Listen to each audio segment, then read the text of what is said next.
अभी आप देख सकते हैं हम रुक्मिणी माता के मंदिर के पास पहुंच चुके हैं।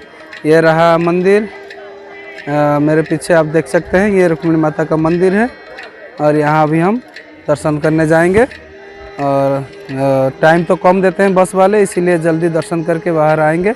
फिर मैं बाहर आके माता की विषय में जो भी जानकारी मिलेगी मैं आपको बताऊंगा। हमने रुक्मिणी माता का खूब सुंदर रूप से दर्शन किए।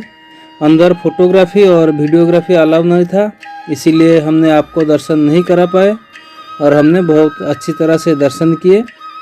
और इस मंदिर के महत्व के बारे में हमें जो जानकारी प्राप्त हुआ, विश्व के पहला प्रेम पत्र रुक्मिणी जी ने भगवान श्री कृष्ण को लिखा था और उसमें ऐसा लिखा था कि मैं मन ही मन आपको अपना पति मान चुकी हूँ, तो आप हमारे राज्य अमरावती आइए और मुझे हरण करके यहाँ से ले जाइए।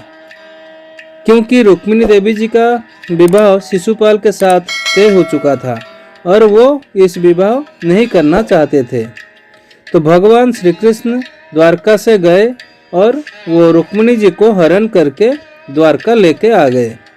लेकिन कहा जाता है कि माता रुक्मिणी को अपने ऊपर बहुत अहंकार हो गया था कि मैं विश्व के सबसे सुंदर कन्या हूँ, जिसके एक ही पत्र पर श्री कृष्ण मुझे हरण करके लेके आ गए। तो उनका ये अभिमान तोड़ने के लिए भगवान श्री कृष्ण एक लीला रचे थे। जानकारी के मुताबिक भगवान श्री कृष्ण और माता रुक्मिणी जी के जब शादी हुई थी, तो भगवान श्री कृष्ण अपनी गुरु दुर्वासा मुनि को द्वारका में अपनी शादी में भोजन के लिए आमंत्रित किए थे।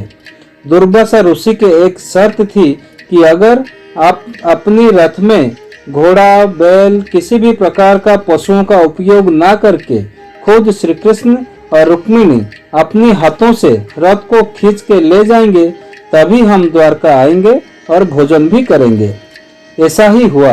भगवान श्री कृष्ण और माता रुक्मिणी रथ को ले गए, आगे बढ़े। लेकिन माता रुक्मिणी राजा के कन्या थे और इतनी कष्ट पहले कभी सहे नहीं थे। तो आधे रास्ते चलने के बाद माता रुक्मिणी श्री कृष्ण जी से बोला कि मैं बहुत थक गई हूँ, मुझे और आगे चला नहीं जाएगा, आप मुझे पानी पिलाइए। भगवान श्री कृष्ण जी ने अपनी पैर की अंगूठा जमीन में दबाकर जल की धारा प्राप्त की और रुक्मिणी जी का प्यास मिटाई। ये सब पीछे रथ में बैठा दुर्वासा मुनि देख रहे थे और माना जाता है कि दुर्वासा मुनि बहुत क्रोधित ऋषि थे। उनको इस बात पर क्रोध आ गया कि श्री कृष्ण ना तो उनको पानी पीने को पूछा, ना ही हम पिए कि नहीं पिए इस बात का भी परामर्श ली। तो दुर्वासा मुनि उन्हें 2 श्राप दिए थे। पहला, इस धरती पे जहाँ आप द्वारका बसाएंगे वहाँ पीने के लिए ना तो मीठा पानी मिलेगा, ना ही खाने के लिए अन्न या कहीं आसपास खेतीबाड़ी हो पाएगी। और दूसरा श्राप ये था कि श्री कृष्ण और रुक्मिणी दोनों 12 साल तक एक दूसरे से अलग रहेंगे। उसके बाद रुक्मिणी जी ने यहाँ आकर 12 साल तक तपस्या किए थे। उनकी स्मृति में बनाई गई ये मंदिर बहुत खूब सुंदर मंदिर।